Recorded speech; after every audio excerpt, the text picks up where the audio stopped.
I've played a lot of different horror games, but one of my biggest guilty pleasures to this day is still the genre of .exe games. If you didn't know, .exe games are a type of horror or creepypasta game inspired by a certain cobalt blue individual with an eye condition. Now, .exe games aren't all guilty pleasure. There are some really well made and interesting ones out there. From the early days of the genre in the mid-2010s to even the present day, good solid .exe games exist. But then there's the majority of the genre where,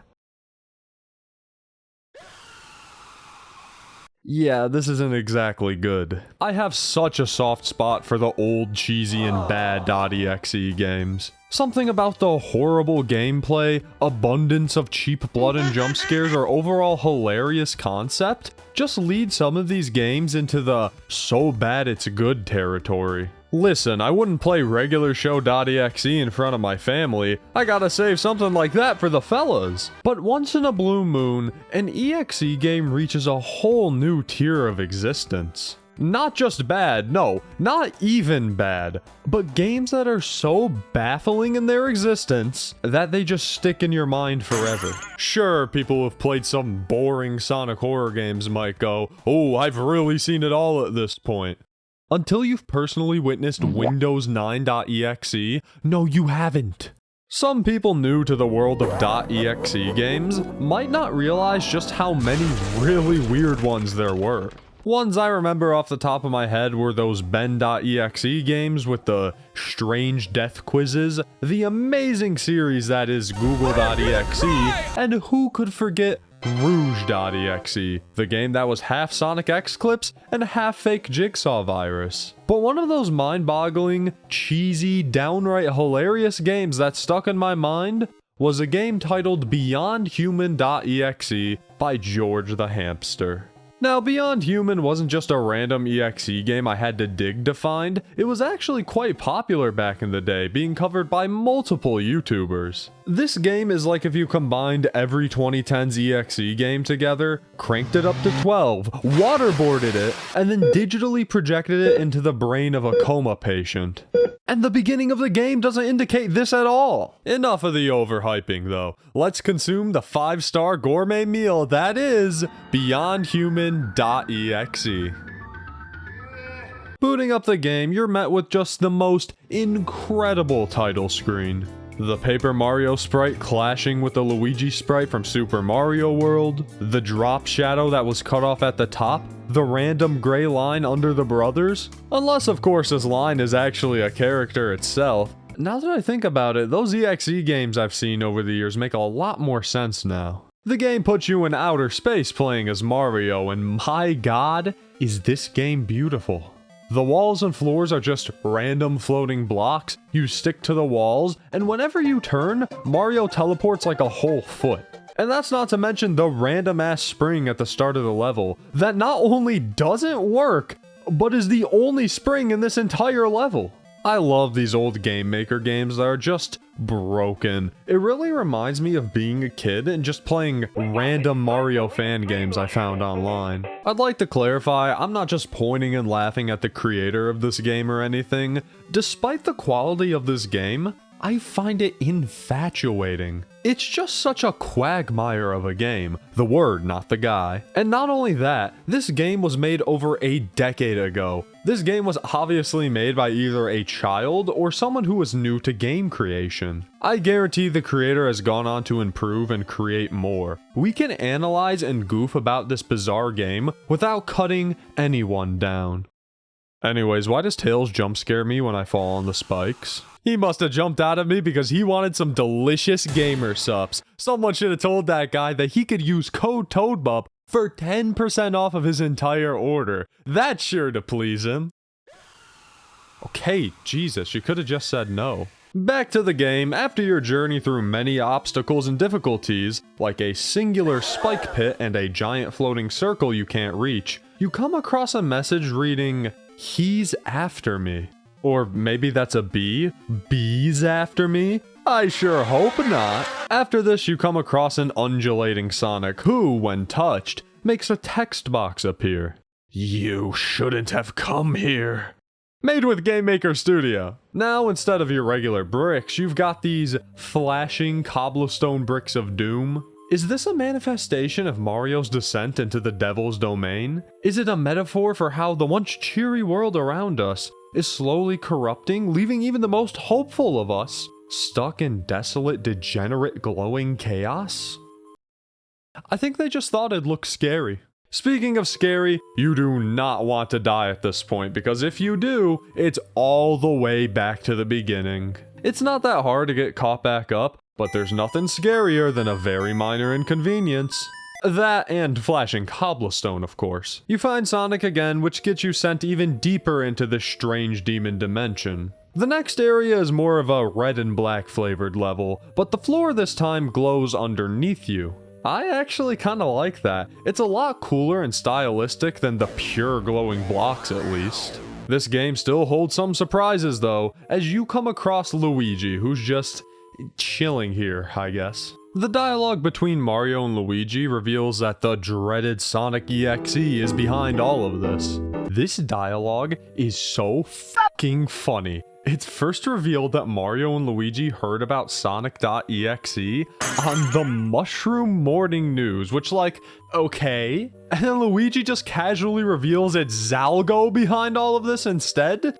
And then he just knows all of the lore behind Zalgo? So, hold on, is this still in universe at this point? I'd assume not, because they acknowledge Sega's existence. But then they said they watched the Mushroom Morning News. And to much of your disappointments, that's not a real thing, so I can only guess that Zalgo's just canon to the Mario universe. After Luigi fearmongers about Zalgo some more, he kinda just dips and then leaves you on your own. It's just some more random platforming, but hey, at least this time you come across another useless spring. Also, there's somebody, like, preaching in the background.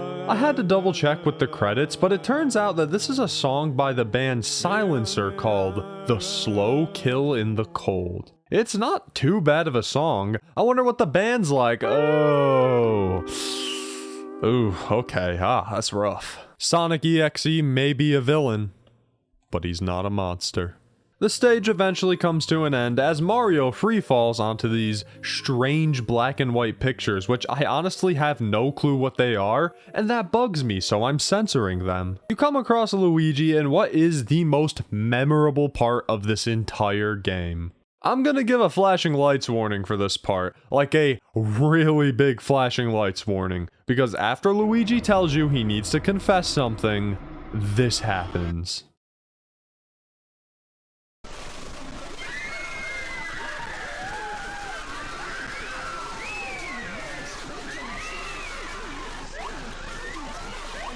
Okay, I'm gonna slow it down after that, but I just needed you to see the insanity that is this level. I don't even know where to begin. The insane flashing creepypasta images in the back, the floating Sonic.exe PNGs, evil Luigi stumbling and hobbling his way over to you. It does bug me though that there wasn't a flashing lights warning for something this insane. It's over a decade old, but still, this is a reminder to put flashing light warnings on your games. I do have to respect Mario for keeping a straight face during all of this. I'd be laughing my ass off at that Krusty Kreme.exe picture. After the absolute overstimulation that was that chase scene, Mario's confronted by Sonic.exe and converted into dark fucking twisted Mario. Also, the first time I made it through this chase scene, I guess I broke it because absolutely nothing happened. Maybe that was just Luigi reaching through the darkness, giving me one last fleeting chance to escape, but like the fool I am, I didn't take it. I didn't think the game was gonna be this deep. With Mario defeated and corrupted, including my guy Espio, oh god, not Espio, the game finally comes to an end. Wait, what? Okay, so the actual end of this game is set within the SCP Foundation? You play as this random Men in Black guy where you can talk to the survivors of Sonic.exe. This area is held together with hopes and prayers. The characters start glitching out and moonwalking whenever I turn around, and the posters just... They did this. How does this even happen? To any Game Maker users watching right now, can you please explain to me how this happens? Anyways, you talk to another SCP guy named Philmont who reveals your name to be Molish. Thank God we got a name for them, otherwise the wiki article couldn't exist. Turns out that the SCP Foundation is trying to stop Zalgo. They're gonna try and mobilize the survivors of Mario and Sonic's world, and also collect the Chaos Emeralds. The next world in peril is apparently Hyrule, so it's up for them to save Link before he's turned as well. Because if Link turns evil, they're unstoppable. Or just really hard to defeat, I guess. Okay, Molish, way to hyperbolize. The game comes to a close with the hardest title drop of all time. What do you call this sort of thing? I have no idea, but whatever it is, it's certainly... The credits roll with pictures of Sonic.exe characters bouncing around, and of all things, the song Palpitations by Kevin Cadigan playing in the background, who was the former guitarist for Third Eye Blind. Gotta hand it to George, despite the game being absolute dookie, they picked a banger song to end the game on. Oh, and also, the game actually ends on a jump scare. It honestly got me because I was jamming to the track. It also proceeds to open this random DeviantArt GIF. Hey, at least it wasn't the Sonic.exe gif. You know, the one where he's like, rah! You know what I'm talking about. It's on screen. You'll understand it. And thus ends Beyond Human.exe. Few questions after that game, but my biggest one is, where can I watch Mushroom Morning News? Beyond Human.exe didn't have much of a legacy outside of the initial game. There was this remake from 2022 by Nigel Master Gamer, but is this even a remake? I'm super glad someone tried their hands at making a new version of this very dated and bad EXE game.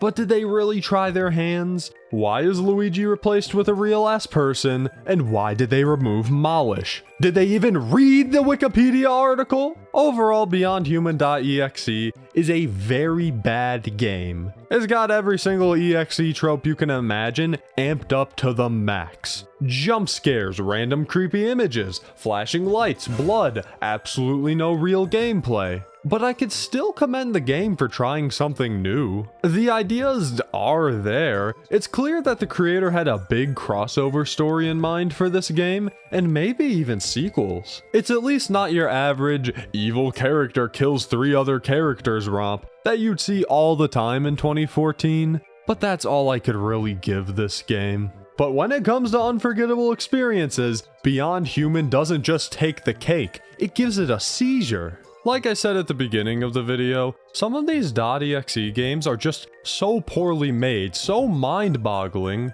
that they wrap around to being good.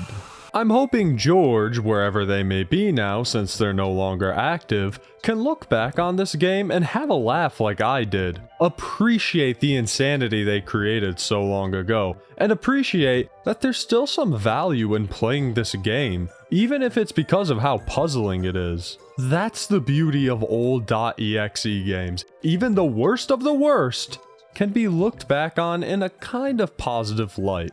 With all that said, this game is still horrible. I mean, what was with those flashing pictures at the bottom of the screen? What were those?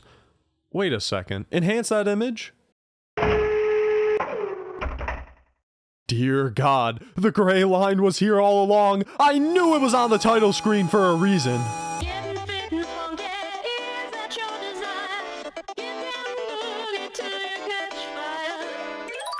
Shake the soul and